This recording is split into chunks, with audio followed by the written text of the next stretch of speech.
초반의 남자입니다. 지금부터 들려드릴 이야기는 어떻게 보면 많은 분들에게 손가락질을 받을 수도 있지만 제가 생각하기에는 나라마다의 문화가 다르기에 무조건적인 잘못된 만남은 아니라고 생각합니다. 단도직입적으로 말씀드리면 저는 제 사촌 누나를 이 세상 누구보다도 많이 사랑합니다. 단순히 어린 마음으로 순간의 감정으로 쉽게 빠져든 게 아니라 제 목숨을 바칠 수 있을 만큼 사랑하고 있죠. 참 아이러니합니다. 어떤 나라는 사촌 간의 결혼이 가능한 곳도 있는데 우리나라에서는 이런 만남과 결혼이 결코 일어날 수 없는 일이라고 하니 말이죠. 그렇다고 처음부터 무턱대고 사촌 누나와 사랑에 빠져버린 건 절대로 아니었습니다. 정말 세상에서 일어나는 많은 사연들을 보면서 어떻게 저런 일이 있을까 싶었지만 그런 말도 안 되는 일이 저에게도 결국 일어나고 말았던 거죠. 부디 제 사연을 읽어주시면서 무조건적인 잘못된 만남이라고 지적하기보다는 보다 나은 방법을 알려주시거나 부디 긍정적인 시선으로 바라봐 주셨으면 좋겠습니다. 왜냐하면 굳이 저를 질타하지 않으셔도 저는 충분히 많이 힘들기 때문입니다. 저는 어릴 때부터 외가댁 식구들은 자주 만나지는 않았지만 친가댁에 있는 둘째 고모네와는 유독 가까웠고 사촌들 간의 우애가 깊었습니다. 둘째 고모가 저희 아버지와 어릴 때부터 너무 잘 지내왔기에 그런 환경이 조성되었던 거죠. 아무튼 둘째 고모네는 고모부께서 외국에서 사업을 크게 하셨기에 형편이 아주 좋았습니다. 그래서 여름 휴가나 겨울 휴가 때 항상 저희 집으로 딸들을 데리고 오시곤 했었죠. 그것도 잠깐 와서 며칠 정도를 지내고 가는 수준이 아니었고 한번 내려오면 방학 기간이 끝날 때까지 오랜 시간을 머물고는 했었습니다. 그때는 그런 방문이 좋기도 하면서도 정말 싫기도 했었습니다. 어린 나이에 혼자 놀지 않아서 좋기는 했지만 TV를 보려고 할 때면 박 터지게 싸우고 그랬기 때문이죠. 심지어 저는 외동 아들이어서 혼자였는데 고모네 딸은 3명이었습니다. 첫째 누나는 저보다 2살이 많았고 나머지 동생 둘은 저와 동갑과 2살 아래였었죠. 그래서 같이 친하게 잘 놀다가도 막상 싸우기만 하면 저 혼자 3명에게 둘러싸여서 엄청 울었던 기억이 나네요. 그리고 첫째 누나가 저보다 나이도 많았었고 그때 당시에는 누나가 저보다 키도 컸고 힘도 강했기 때문에 저는 말 한마디 대꾸도 할 수가 없었고 억울한 감정이 많이 들었습니다. 어떻게 보면 집주인이 손님한테 안방을 빼앗겨버린 그런 기분이었던 것 같네요. 아무튼 그렇게 몇 년 동안을 고모네 식구들한테 당하다 보니 저는 너무 짜증이 났었습니다. 학교를 다닐 때는 충분한 시간이 주어지지 않아서 실컷 놀지 못하다가 방학에 실컷 놀려고 하면 고모네가 와서 사촌들에게 제 놀이 수단을 모든 걸 빼앗겼기 때문이었죠. 지금 생각해보면 그때는 제가 사촌 누나보다 키가 커지고 힘이 강해지면 꼭 복수하리라고 이를 갈았던 것 같습니다. 그만큼 사촌 누나에 대한 증오와 분노심이 컸었던 거죠. 그런데 결국에는 제 바람과 달리 그런 복수는 이루어질 수가 없었습니다. 왜냐하면 그렇게 친하게 지내던 고모네는 고모부와의 상의 끝에 미국으로 이민을 가기로 했기 때문이었죠. 그렇게 저는 나름대로 평화를 쟁취하게 되었고 나이가 들어갈수록 그런 기억들은 희미해져 갔습니다. 물론 몇 년 동안 친남매들처럼 아주 가깝게 지냈었기 때문에 한 번씩은 연락을 주고받고는 했었죠. 하지만 고모네 첫째 딸인 사촌 누나와는 단 한 통의 연락도 주고받지 않았습니다. 왜냐하면 어릴 때 증오심이 쉽게 가시지 않아서 그랬던 건 아니었고 사촌 누나는 이민을 가서도 혼자서 어린 나이에 독립을 하게 되었고 자취를 했었다고 하더라고요. 그래서 굳이 따로 사촌 누나에게 연락하고 싶은 생각도 없었기에 자연스럽게 연락을 주고받지 않았던 거죠. 아무튼 그렇게 어릴 때 있었던 모든 기억들이 희미해질 만큼 시간이 흘렀고 저는 20살이 되었습니다.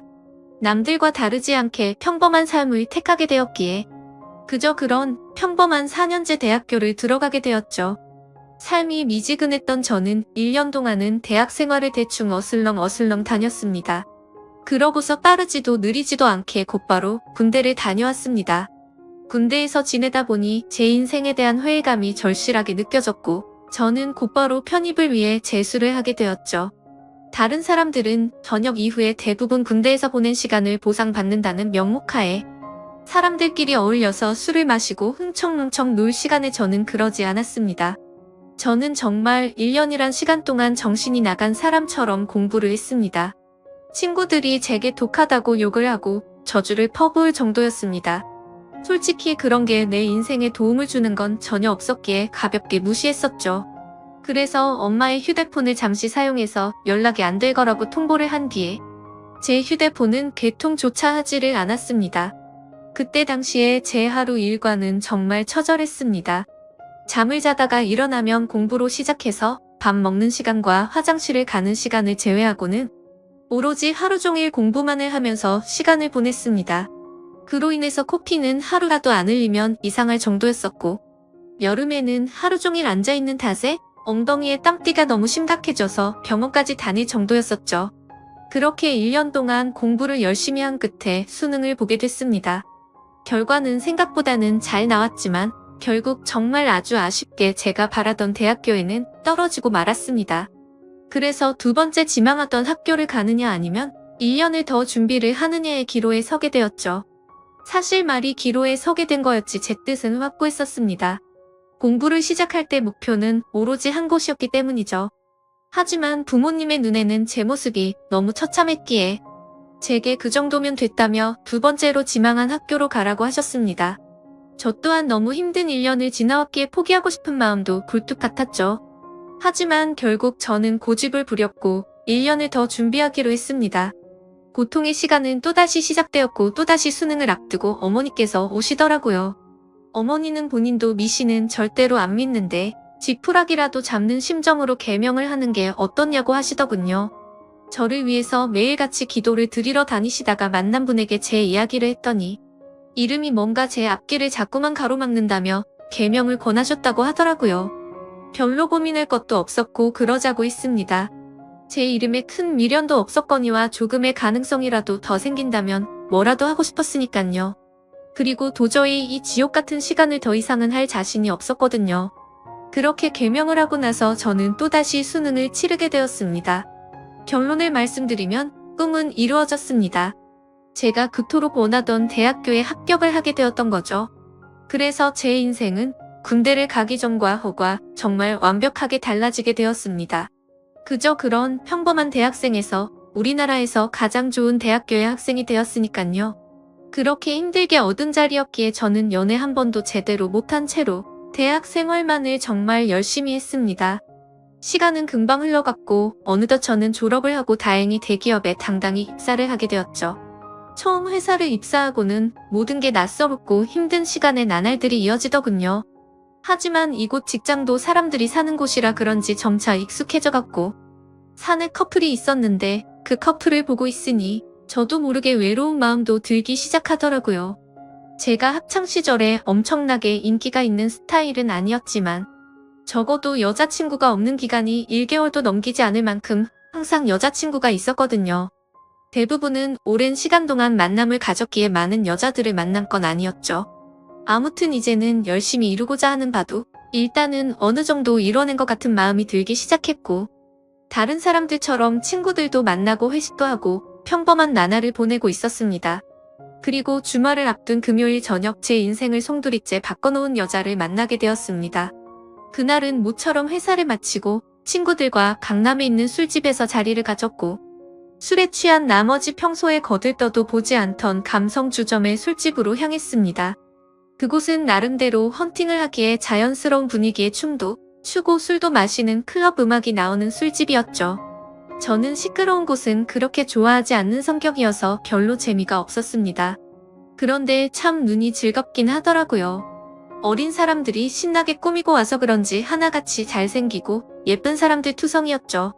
그렇게 한참을 놀다가 제 눈에 띄는 한 사람이 있었는데 그녀를 보자마자 첫눈에 사랑에 빠지는 기분이 들었습니다. 왜 그렇게 생각할 정도였냐면 저는 평생 여자에게 번호를 물어본 적이 없었는데 그 여자를 놓치고 싶지 않은 마음에 정신이 나갔던 건지 저도 모르게 그녀에게 다가가서 대뜸 번호를 물어봤던 거죠. 그녀는 시끄러운 소리에 네? 라고 되물었고 저는 다시 한번 번호 좀 알려주실 수 없냐고 물어봤습니다. 그러자 그녀는 죄송한데 남자친구가 있다며 정중하게 거절을 하더라고요. 그때 돌아섰으면 됐을까? 자존심 구겨지게 친구로라도 지내고 싶다며 재차 물어봤습니다. 그녀는 다시 한번 죄송하다고 하고는 그 자리를 떠나더군요. 생애 처음으로 번호를 따본 거였는데 거절을 당해서 너무 창피해 죽겠더라고요. 쥐구멍이라도 숨고 싶은 심정이 이런 건가 싶었습니다. 그런데 그런 창피한 감정보다도 그녀의 연락처를 받지 못한 게 더 상심이 컸습니다. 또다시 다가가서 말을 걸면 이상한 사람으로 볼까 봐서 차마 다가가진 못했죠. 그렇게 조용히 술을 마시면서 그날 그곳에서 오로지 그녀만 쳐다보다가 집으로 돌아갔습니다. 집에 와서도 용기를 다시 내볼 걸 그랬나 생각도 들었고 정말 아쉬운 마음에 밤새도록 잠을 설쳤었던 기억이 나네요. 사실 스쳐가는 인연이라고 생각하면 며칠 정도 지나면 금방 잊혀져야 정상인데 그로부터 3달 정도가 지났을 무렵에도 문득 그때 그날의 그녀가 생각나서 한장을 노르시더라고요. 해변가에서 모래벌판에서 바늘찾기라도 하는 심정으로 3달 사이에 10번도 넘게 그곳에 다시 가봤었습니다. 하지만 결코 다시 마주칠 수가 없어서 운명이 아닌가 보다 하고 포기하고 있었죠. 그렇게 아무 생각 없이 탕비실에서 커피를 타고 있다가 옆을 봤는데 드라마에서 보는 장면처럼 저는 너무나도 깜짝 놀라서 커피를 떨어뜨리고 말았습니다. 왜냐하면 그토록 찾아 헤매던 바로 그녀가 제 눈앞에 있었으니깐요. 그녀는 저를 보면서 이 사람이 왜 이러지 싶은 표정으로 저를 쳐다보고 있었고 저는 혹시라도 커피가 튀었을까봐 죄송하다고 고개를 숙여 사과를 했습니다. 그러자 그녀는 생긋 웃으며 저는 괜찮다며 본의 아니게 놀라게 해드려서 죄송하다고 하더라고요. 그렇게 어색한 인사를 뒤로하고 그녀의 명찰을 보니 저희 회사 명찰을 달고 있었습니다.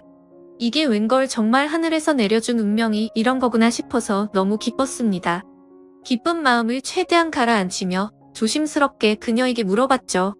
혹시 이번에 신입공채로 들어오신 거냐고 물어보자 그녀는 고개를 끄덕이면서 잘 부탁드린다고 대답을 하더군요. 다행스럽게도 몇 달 전 제가 번호를 물어본 사람인 건 전혀 모르는 눈치더라고요.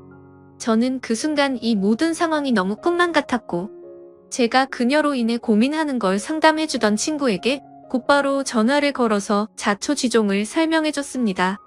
친구의 반응도 어떻게 그런 일이 있을 수가 있냐며 말도 안 된다고 말하면서 놀라더라고요.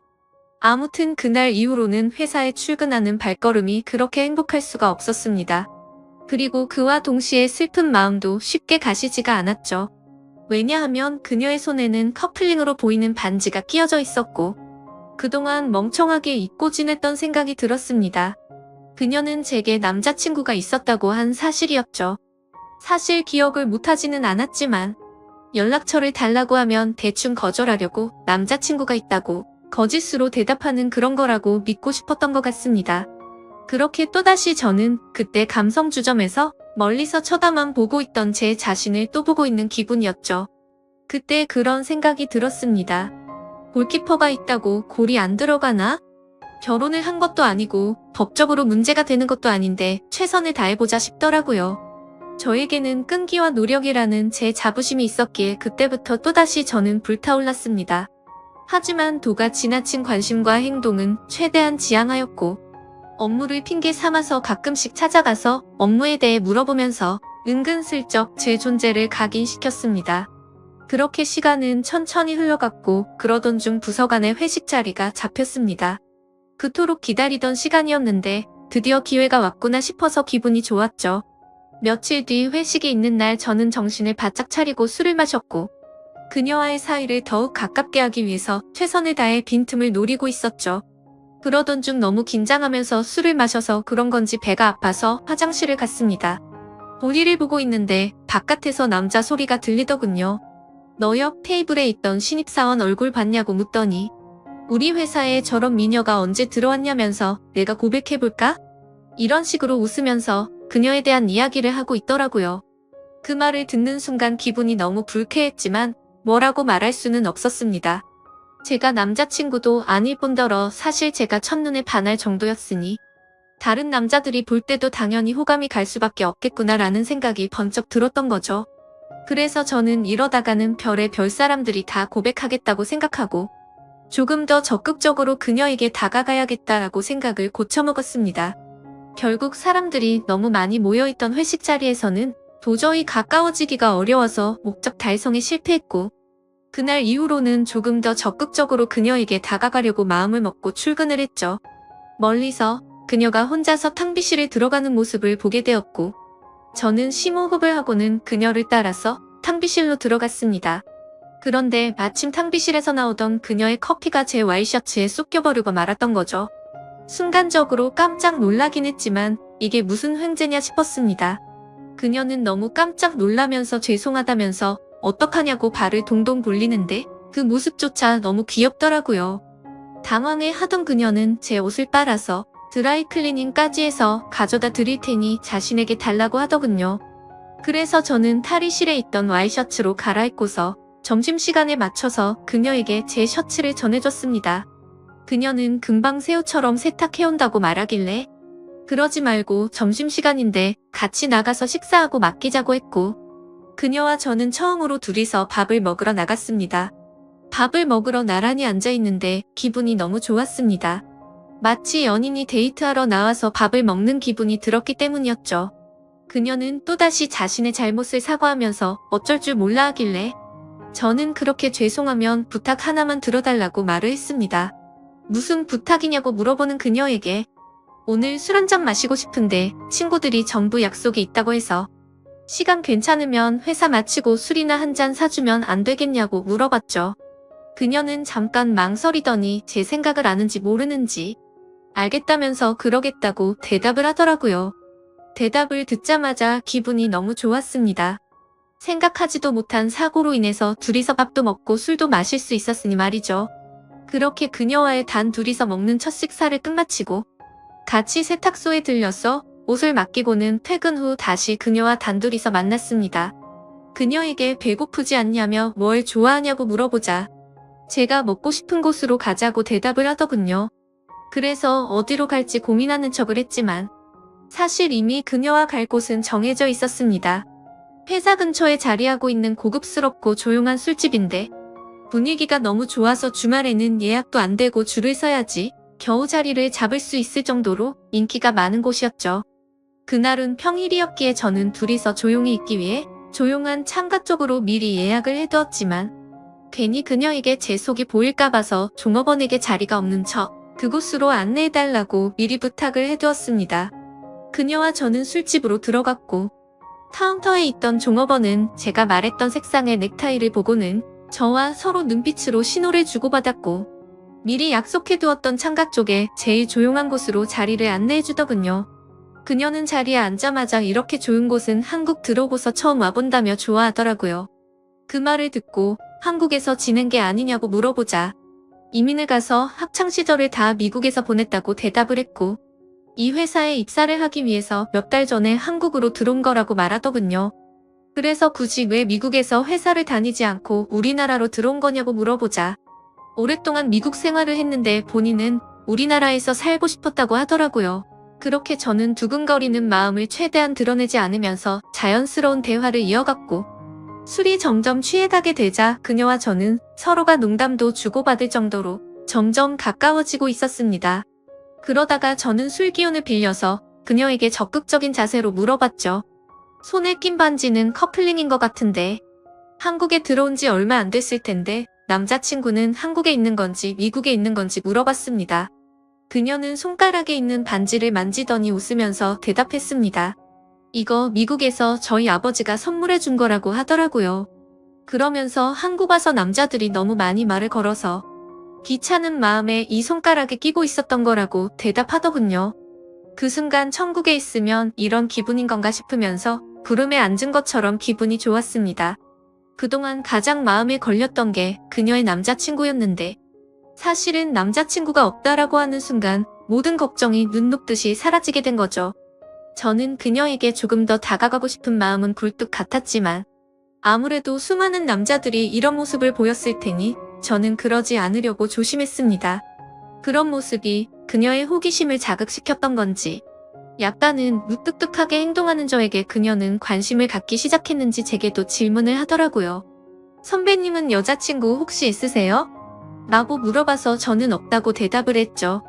그러자 그녀는 그러시구나 대답을 하는데 약간은 입꼬리가 올라가는 모습을 보았습니다. 뭔가 순간적으로 그녀도 내게 관심이 있을 수도 있겠구나 싶더라고요. 그때부터 들뜬 기분으로 소주 대신 위스키도 괜찮냐고 그녀에게 물어봤고 곧바로 위스키를 마시기 시작했습니다. 제 인생에서 제 돈 주고 마시는 가장 비싼 위스키여서 그런지 술이 정말 술술 넘어오는데 취기도 엄청 빨리 올라오더라고요. 그래서 저도 모르게 그동안 있었던 모든 일들에 대해서 그녀에게 모두 밝히고 말았습니다. 몇 달 전 우연히 만나서 첫눈에 반하게 되었다는 사실부터 시작해서 너무 성급하게 말을 걸었던 게 후회돼서 몇 달 동안 그곳에 찾아간 것도 이야기했고, 회사에서 처음 만난 순간부터 너무 꿈만 같아서 오늘 이렇게 술을 마시러 오는 순간까지 이 모든 것들이 기적인 것만 같고 행복하다고 제 진심을 담아서 고백했습니다. 혹시라도 무슨 스토커처럼 생각하지는 않을까 걱정을 하고 있었는데 그녀는 제 진심을 알아준 건지 조용히 제 눈을 바라보면서 손을 꼭 잡아주더라고요. 그렇게 그녀와 저는 서로의 마음을 확인한 뒤로 연애를 시작하게 되었습니다. 회사에서는 평범한 직장 동료처럼 남들은 모르게 사내 연애를 했고, 퇴근을 하면 세상 어느 커플도 부럽지 않은 행복한 커플로 지내고 있었죠. 그녀와 저는 만남을 이어간 지 6개월이라는 시간이 눈 깜짝할 사이에 훌쩍 지나가 버렸는데, 날이 갈수록 저희 둘의 사랑은 점점 커져갔고, 더 늦기 전에 가정을 이루자고 이야기가 오고 가고 있었을 때였습니다. 행복한 순간이 한순간 불행한 순간으로 탈바꿈 되는 사건이 일어나게 되었죠. 어느 날 주말 아침 일찍부터 부모님께서 분주하시더니 제게 장을 보러 가자고 하더라고요. 저는 별다른 생각 없이 부모님을 모시고 장을 보았고, 오늘 무슨 일 있냐며 도대체 왜 이렇게 음식을 많이 하냐고 여쭤보았죠. 아버지는 미국에 갔던 고모네 식구들이 다 같이 한국에 들어와서 오늘 저녁에 집으로 온다고 말하셨죠. 저는 순간 어릴 때 기억이 스치듯 생각이 났고 갑자기 다들 어떻게 지내는지 궁금하더라고요. 다들 잘 지내고 있냐고 여쭤봤더니 고모부 사업이 힘들어지셔서 그렇게 잘 지내진 못한 것 같다고 하시더군요. 그래서 몇 년 동안 서로 연락도 주고받지 않다가 며칠 전에 한국에 들어온다고 고모가 연락이 온 거라고 하셨죠. 아무튼 그렇게 장을 보고 나서 그동안 얼마나 바뀌었을지 궁금한 마음에 설레는 마음으로 기다리고 있었습니다. 비록 15년 가까운 시간을 한 번도 보지는 못했지만 어릴 때의 기억은 어렴풋이 남아있었으니 말이죠. 그렇게 한참을 기다리다 보니 벨이 울려 퍼졌고 고모부와 고모 그리고 3명의 딸이 들어왔습니다. 그런데 그 순간 저는 망치로 얻어맞은 것처럼 온몸이 굳어버리고 말았습니다. 그리고 마주하고 있던 한 명의 여자도 눈이 동그랗게 떠져서는 저를 바라보고 있었죠. 그 여자는 바로 제 여자친구이자 고모네의 첫째 딸인 제 사촌 누나였습니다. 순간적으로 둘 다 너무 놀랐지만 그 상황에서 아무 말도 할 수가 없겠더라고요. 식사를 하면서 이야기를 들어봤더니 고모부의 회사가 부도가 나게 되면서 미국에 있는 사업을 정리하고 지금 들어온 거였고 3명의 딸들은 1년 전에 먼저 한국에 왔다고 말씀하셨죠. 그리고 저와 사촌 누나가 같은 회사를 다니는 걸 알고는 둘이 마주친 적 없냐면서 놀라시는데 차마 할 말이 없었습니다. 마주치는 건 고사하고 우리가 연애를 한다는 걸 밝히면 누구 하나 뒷목 잡고 쓰러질 상황이었으니 말이죠. 그렇게 악몽 같은 시간이 지나가고 여자친구와 저는 주말 내내 서로에게 연락을 하지 못했습니다. 그리고 월요일에 출근을 했더니 여자친구는 병가를 내고 회사에도 나오지 않았더군요. 그래서 이대로 피해서는 도저히 안 되겠다 싶었고 저는 조퇴를 하고 여자친구가 혼자서 지내고 있는 집으로 찾아갔습니다. 비밀번호를 바꾼 게 아닐까 생각하면서 눌러봤더니 바꾸지는 않았더군요. 신발장을 보니 다른 사람은 역시나 없는 것 같았습니다. 고모부와 고모는 주말 동안 여자친구 집에 있다가 월요일 아침 일찍 두 딸이 지내고 있는 부산으로 내려간다고 했기에 여기에 안 계실 거란 걸 알고 있었죠. 천천히 문을 열고 들어서는데 암막 커튼으로 인해서 집안이 온통 깜깜했습니다. 저는 그 어둠에 대고 조용히 괜찮냐고 말을 꺼냈더니 그 순간 여자친구는 펑펑 울기 시작했습니다. 그런 모습을 보니까 저도 눈물이 나기 시작했고 서로가 끌어안고 한참을 울었습니다. 진지하게 서로가 앞으로 어떻게 할지에 대해서 말도 나누었습니다. 우리가 이렇게 만나는 게 맞는 걸까 아닐까? 서로가 각자 한참을 생각해보았지만 도저히 답이 나오지 않더군요. 저도 그렇고 여자친구도 지금 벌어진 이 상황이 너무 황당하고 하늘이 원망스러웠습니다. 사촌 간의 만남이 지구상에 있는 모든 사람에게 절대 안 된다란 정답이 정해져 있다면 군말 없이 따랐을 텐데 이런 경우에는 나라마다 다른데 이걸 어떻게 해야 하는 건지 너무 혼란스럽습니다. 결국 저와 여자친구도 도저히 해답을 찾을 수가 없었고 서로가 시간을 갖고 생각해보자고 한 지가 2주가 지났는데 차마 답이 나오지가 않네요.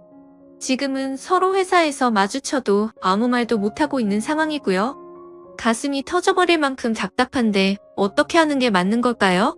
솔직히 저는 그녀를 너무 많이 사랑하고 제 목숨도 바칠 수 있기 때문에 부모님께는 너무 죄송스럽지만 여자친구와 저와의 사이를 모두에게 비밀로 하고 아무도 모르는 다른 나라로 이민을 가서 행복하게 살고 싶습니다.